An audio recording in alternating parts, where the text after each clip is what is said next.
Hi, folks. Welcome to Inside the Marble Palace. I'm Murray Mandrick, and I'm inside my basement, where Premier Scott Moe suggested I be most days, actually.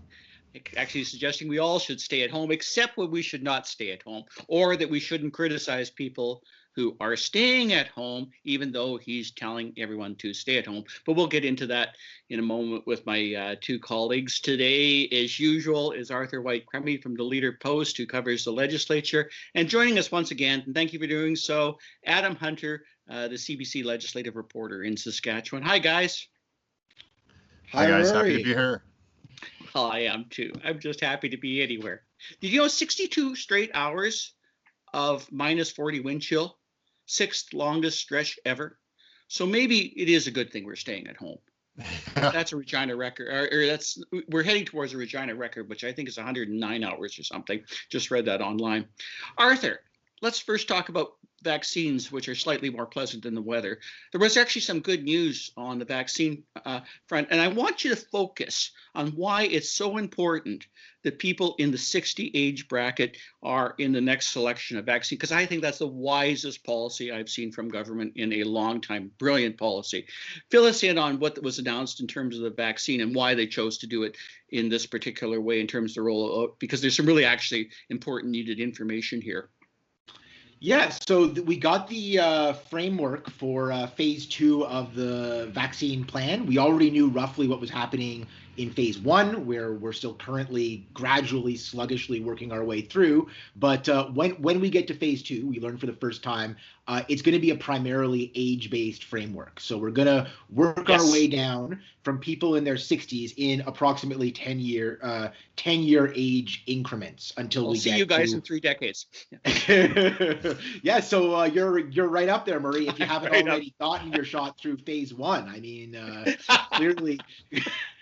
Clearly, we need to put you high up on this list. But there are a few exceptions to this. Certainly, people who have very serious medical conditions like certain cancers, kidney conditions that require dialysis, certain severe respiratory syndromes, I presume like COPD, will also be along with that 60 to 69 age group. The thing is, we don't know at all when this is going to happen. It's completely dependent on the federal schedule for getting vaccines to Saskatchewan. We don't have nearly enough vaccines to work our way through phase 1. We don't even have enough vaccines allocated to us over the coming weeks to get through even half of phase 1. So we heard from the health minister and from the head of the SHA that this could happen anytime between April, sometime in April, and June. And even that seems a little bit optimistic in some ways. We crunched some numbers yesterday in the press gallery to figure out how many vaccinations per week you'd have to do to meet those targets. You'd have to do something like 30,000 a week to meet the April target, and you'd have to do something like 17,000 to meet the June target. So that's considerably better than we're doing right now. Clearly, we're told that we have the capacity, and they laid out a plan to bring in 2,200 workers to staff these clinics that they're counting on, but it is a very optimistic plan. Adam, what's your take in terms of this relative optimism? Because the government has usually been rather cautious about most things related to COVID, except for the vaccines. Obviously, there's a political element in the sense that the federal government controls the supply, and obviously this is a government in Saskatchewan that's been particularly critical of the federal government. Yet there's needed information and maybe grounds for offering something that's a little bit more optimistic to the public at a time when they've needed it. Is there an element of politics that you're seeing in terms of yesterday's announcement, or should the public kind of consider it a straightforward news announcement with just the right helping of optimism that maybe we need right now?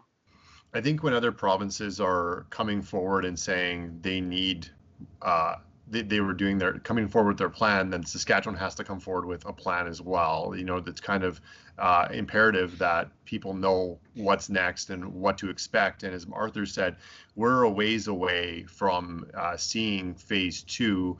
But if you choose April as a start date, that's 2 months. Like, that is so soon. So people really need to get their heads around it. I think there's a very important messaging as far as promoting the vaccine and getting people in people's heads that it's going to be safe, it's going to be here, it's not going to be rushed. It's, there's going to be various different ways you can get the vaccine. So Scott Livingstone said yesterday that people maybe don't want to sign up, book an appointment. They maybe just want to drive in. So they have that availability. People may want to go into a pharmacy on their own time. They may have that ability as well.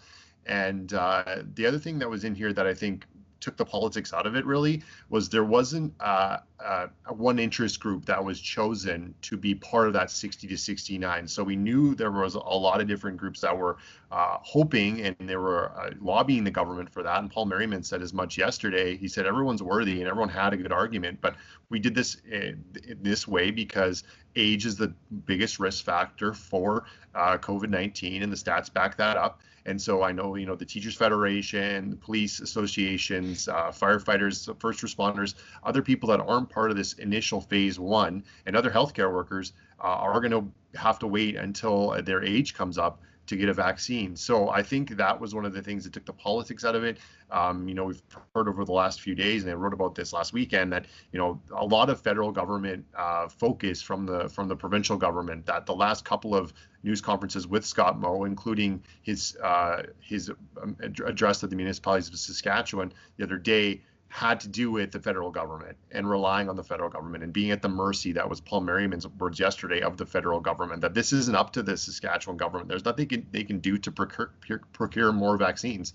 They have to wait to the federal government to bring more in or approve more vaccine candidates. So we're really waiting for this to ramp up. And if you see over the last week, we are ramping up slowly. So as of last week, we're about 0.4% of the population had received a full 2 doses. As of yesterday, we're getting close to 0.8%. So we've almost doubled it in a week. And that's because the shipments are coming in quicker. And to Saskatchewan's credit, they are one of the leaders in getting vaccines out as fast as possible, not holding vaccines back. And we're among the tops, day after day, as far as percent of the population vaccinated and how much vaccine we've used so far. So those are both positives that people can take away from what the province is doing to get vaccine out very quickly. Are they, in one way, I'm surprised they're not emphasizing this more as a provincial government, because I think the vaccine rollout, or what we've seen so far, and Adam's right, we've had a limited quantity to roll out, but what we have seen rolled out has been a real government success story in Saskatchewan. And was there an element of that in yesterday's announcement in terms of basically putting forward the idea here, we have a plan, what we've done so far has worked, and we encourage you to participate in something that we need to do to work further? Because even if this was a political announcement, that would seem to me to be the one political element of this message that I think really works well for this government. Sure. Just quick before I actually get to that, I just want to make one quick kind of clarification.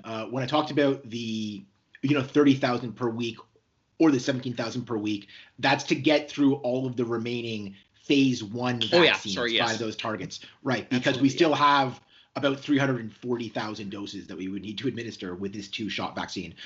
So in terms of whether they're sufficiently emphasizing their success in this vaccine rollout, I mean, I think we heard a lot of that yesterday. We did hear the health minister boasting about Saskatchewan's nation-leading vaccine percentages. I think we're second only to PEI, and they're constantly stressing that. But people are looking ahead, and they're really wondering, when am I going to get the vaccine? When is my age group going to come out? Adam's right. There's a lot of political elements around this. We did hear a lot of outcry from groups that were lobbying, like the police, saying that they were very disappointed. So really, until people have their turn come up, I don't think they're going to view this as a success story. And it's easier to just continue to blame the federal government, which is very apt. I mean, if we continue to remain 34th in the list of countries that have distributed the vaccine, I think it's going to be very damaging for the federal government. I think you're right. And there's always that fine line in terms of what is legitimate criticism of Ottawa and how they performed, which in this case, I think there is ample reason for legitimate criticism, because I think the federal government and the Prime Minister sold us on the notion that we were well ahead, that we had multiple times the vaccines that we need in this country, when not really emphasizing enough the problems of getting it out to Canadians, particularly in a country this vast and in regions. That said, we're in a time, and maybe it's because we've been locked up for so damn long, I don't know, but we sure seem to be in a time when there is need to be suspicious of most everything you get from any level of government. And we're certainly seeing that obviously from Ottawa and some of the messaging from there. And it's disheartening, obviously, to sort of see them talk about a federal election snap call for their own political purposes when the poll numbers go up, when there's so many other things that we need to focus on as a country. But in this province, it's been long held that Scott Moe's best play has been to fight with Trudeau and Ottawa. This week, he seems to have moved from that into sort of another fight, which I think is actually completely unproductive. Adam, give some background in terms of what he said at the Municipalities Association online news conference, and what he probably intended by saying it, and what the fallout of what he said has been since then, because I'm actually kind of fascinated by the backlash he's now experiencing. Yeah, Scott Moe made a comment during his speech on Monday that, some that are calling for a lockdown have the ability to work from home.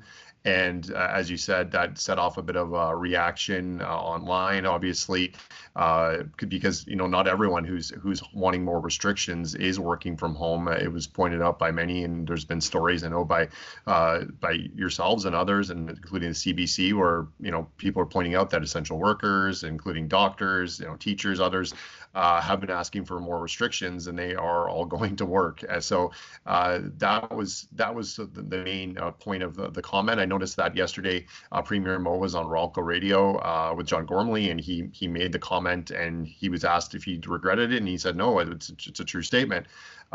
So if you call that doubling down, I guess he did. And Murray, you wrote a column about this as well. I think the thing that stuck out to me is that in a speech where you're preaching moving forward and rebuilding the province and getting jobs back and strengthening the economy and coming together, this was a bit of a divisive comment that, at this time, I think there's plenty of criticism everywhere, as you mentioned, the federal government, the provincial governments across the country, to their pandemic response. And if we look at the statistics in Saskatchewan, it was pointed out by Ryan Miley yesterday that since the NDP asked for its 3-week circuit breaker, and around that time in November, we had doctors and other health groups that were asking for a similar restrictions. The province had 32 deaths, and there's been 10 times that in the past, almost 3 months. And Saskatchewan has the worst death rate per capita in Canada over the last 2 weeks, and cases are the worst in Canada on a per capita basis in the last 2 weeks as well. So those indicators aren't good. And I think, there's always been, I've seen criticism, I know, that the Premier should be mentioning the hospitalizations more in his speeches, and when he meets with the media, he should be mentioning the amount of people that are dying. I know when we get a news conference with Dr. Shahab, the first thing he says is, there's been 40 deaths or 46 deaths, I think the last time he said, since our last meeting. He expresses condolences. We hear that as well from time to time from the Premier. But I think, there's a bit of a different tone in that speech on Monday, and that was one of the things that really stuck up to people, that that's not, the bringing people together message that we're typically hearing. It's more of a criticism of the people that are criticizing him. Arthur, let's speak to the public about the frequency of the Premier's messaging, the changing nature of the messaging, and maybe why he chose this particular forum to make this particular message. Because quite often, the annual SUMA convention, as it used to be called, was where the premiers Wall did this all the time, would float trial balloons, float ideas, start a conversation that sometimes wasn't actually the most productive conversation, but was inevitably a political one. I sense an element of that, but I'm also sensing an element of a very different messaging style from Premier Scott Moe than maybe we saw earlier in the year, when he was certainly more of an advocate last spring of the notion of having to lock down, having to make the tough decisions, standing by Shahab. Can you speak to the evolution of change in this message that brought us to the point where we're at right now in the Premier's message Monday, that, as Adam described, seems to be taking on those people who are basically working at home? Well, I mean, we should keep in mind that that was only one line in the speech, which was sort of a hodgepodge or a mixed bag. It was really, to me, it almost felt like a state of the province speech. I mean, he was sort of recapping what he viewed as his success in containing the COVID-19 pandemic, balancing economic needs with public health needs, and looking ahead to Saskatchewan's opportunities, as he phrased it, as he often does, to take advantage of the economic rebound after the pandemic is over. And really, it was an inventory of very positive economic figures. And I know that we can get to the jobs numbers, because he really, emphasized that we have the lowest unemployment rate in the country. These days, he likes to talk more about those hopeful economic figures than he does about, as you say, hospitalizations and deaths. It's important to keep in mind, though, that COVID-19 cases are declining in Saskatchewan. They've been doing that since mid-January. Hospitalization and deaths are both lagging indicators. We can expect that as cases drop, they will drop too. And when the Premier was pressed on whether we should be concerned that we compare disfavorably with other provinces who are reducing their cases more quickly than Saskatchewan, he said, we're moving in the right direction. If we're moving in the right direction, there's no need for further restrictions. Well, this is what I don't get, because there actually is a reasonably positive story for Scott Moe to tell, or at least positive in the context of what the story was in the past. And, we are right. We are seeing the death toll rise to higher and higher levels.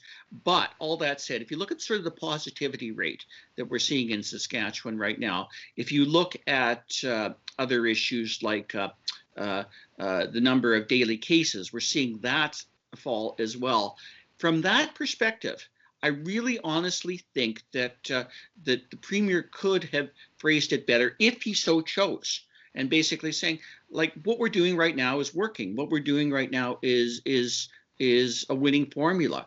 Why he felt it necessary to frame it on the notion of people staying at home, and you're right, Arthur, he didn't exclusively do this, but they would have had to know damn well that this line was going to stick with people. I guess, Adam, the question that I had to ask is, why would he choose that particular line when there was other things that he could basically say, something as simply as, hey, look, folks, I know it's tough, but what we're doing right now is working, as opposed to saying, hey, folks, if you're staying at home, and maybe criticizing the fact that that you don't like the idea that we're having bars and restaurants open, you really shouldn't be criticizing that, because you get the right to stay at home. I don't get how that's a productive message. Yeah, I think he couched it with saying some people are asking for this. Some of the people that are asking for this are staying at home, because not all are. Yeah, I'm a columnist. I do that all the time too. Yeah. So. but I think the one thing I'm interested in as well is the messaging. We're seeing the Premier fewer and fewer times. We're not seeing him as much as we did in the past when there were very low cases in the summertime. We saw him quite a bit in the fall as well, and before the election campaign, and even after the election campaign. And then we had, the sitting, which gave us an ability to talk to him almost every day. Now we're having these once a week news conferences when other premiers are appearing much more frequently, or at least our officials are. In Saskatchewan, we're getting, once, maybe twice a week on rare occasions, a news conference with someone who's in a position of authority in the government or health authority. So we can ask these questions, and we all get one follow-up, which I think is not what we're used to, and not what the public is looking for at this point either. And as you say, there's plenty of things to ask about. It's not just COVID-19. There are different topics out there that we could be touching on if we had more of an opportunity to get these questions. And I know, from time to time, it's frustrating not getting those opportunities. But having said that, I think the one thing I'm interested in is, what is the province's measure of success at this point? Because it's changed from the start of the pandemic. At the start of the pandemic, it was, look how low our cases are. And it was, our economy is more open than everyone else. And that's continued to be a theme throughout the last number of months, including up to now. And then it was, look at these other provinces that have problems in seniors care and long-term care, and there's all these deaths there, and that's not us. And then when that hit Saskatchewan, then it started to change a little bit to what now it's okay. Our cases are not going down as quickly as we'd want, but they're still going down. But they're still well above what Dr. Shahab said he'd be comfortable with when we're at a 200 plus a day new cases. And as Arthur said, the deaths do lag, but we are having, more cases of people in hospital. We don't know how many people that are in hospital are going to be there long term because of, COVID effects, let's call them. And you're going to need, months and months of care, let's say. And so I'm curious to see what the government's measure of success at this point is. Is it keeping businesses open? Is it those unemployment numbers? Or is it having fewer people in hospital? Is it a combination of the two? Because, Scott Moe said the other day in our news conference, he's like, well, I look at the hospitalizations and I look at deaths, but I also look at these other indicators as well. So I think it really nailing the government down on at this point in the pandemic, because we know what the evolution has been, but I don't know what our measure of success is. Is it keeping people out of the hospital, or is it keeping fewer people contracting COVID-19, or is it keeping people at work in person, with restrictions? And I think knowing that would be really helpful. And Scott Moe says all the time that, we have not insignificant restrictions. And I think he's probably right, because no one likes being at home working. No one likes, having their kids go to school in a mask. I think these are things that we've all gotten used to.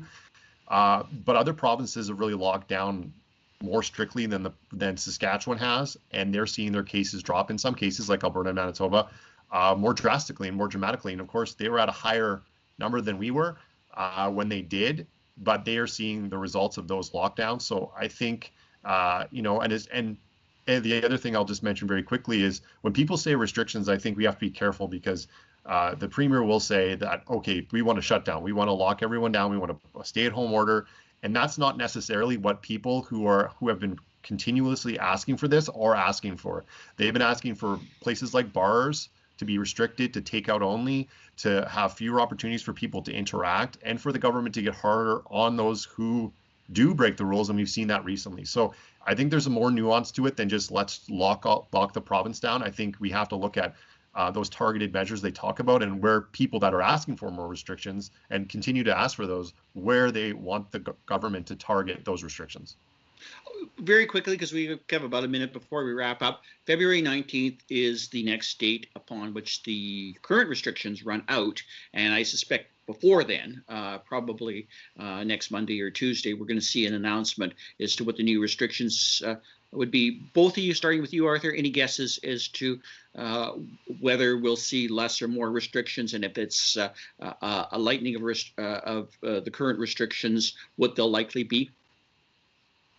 I think it's extreme. It's not at all likely that we'll see a strengthening so long as the case numbers continue to drop. I think as long as we see the 7-day average continuing to trend probably below 200 in the coming days, if it continues, we're not going to see a strengthening. Whether it's status quo or some degree of loosening probably depends on conversations between Dr. Shahab and his political masters that we're not privy to. What about you, Adam? Any strong, bold predictions in terms of what they might do if they lessen restrictions? I think I agree with Arthur. I would also just say that the first thing I think they'll do when they do loosen restrictions is allow people to bubble with another family or two. Yeah. Because I think that's something that Scott Moe continually brings up. And I think the other thing would be, more maybe group activities. He's constantly talking about hockey. He gets petitions from hockey parents. I think that's something that could open up. And we could see the WHL hub city in Regina. I know Arthur asked about that yesterday, so that would be another thing that we may see, which wouldn't have anything to do with the restrictions, but could be on the list of the next things that we see come down the pipe. And we didn't talk about variants, but I think those could also play a part in, if we start seeing more of that in Saskatchewan, that could play a part in whether they loosen restrictions sooner rather than later. I think you guys are right. It'll be interesting next week. Thanks so much. That's about all the time we have. Tune in next week for our next Inside the Marble Palace. Thank you, Adam Hunter from CBC, and Arthur White from the Leader Post. Thanks, guys. Thanks so much.